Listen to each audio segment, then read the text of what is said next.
আগামীকাল থেকেই আর কয়েকদিনের মধ্যে মূল ভবনে চলে আসবে। আমরা বিচার কার্যে সর্বোচ্চ গুরুত্ব দিচ্ছি এবং এটা যে শুধুমাত্র আইন মন্ত্রণালয় না, আপনি গৃহায়ণ পূর্ত মন্ত্রণালয় বলেন বা অন্যান্য সংশ্লিষ্ট যত সরকারি প্রতিষ্ঠান আছে সবাই যে সর্বোচ্চ গুরুত্ব দিচ্ছে। আজকে দ্বিতীয় ট্রাইব্যুনালের কাজ অতি দ্রুত সম্পন্ন হওয়ার মধ্যে দিয়ে তা আবারও আপনার এটা মানে প্রমাণিত হলো। আমরা এমনকি এটাও চিন্তা করছি, আমরা এখন 3 সেটটা খালি হয়ে গেলে আমরা আন্তর্জাতিক অপরাধ আদালত 3ও করতে পারি। যদি আমরা 3 করতে পারি তাহলে আমরা অন্যান্য যে আন্তর্জাতিক অপরাধ আছে যেমন গুম বা অন্য ধরনের যে আন্তর্জাতিক অপরাধ সেই সমস্ত অপরাধের বিচার কার্য দ্রুততর করতে পারব।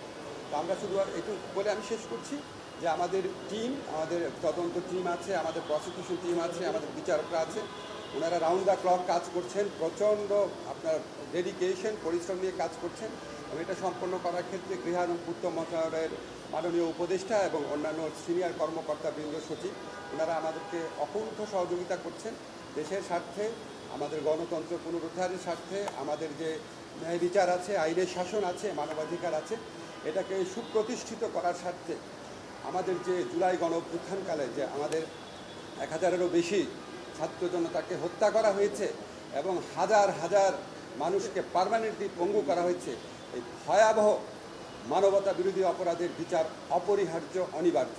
সেই বিচার করার লক্ষ্যে প্রথম থেকে আমরা অবিচল আছি। বিচারের যে গতি আছে সেটা আমরা যথেষ্ট সন্তুষ্ট আছি।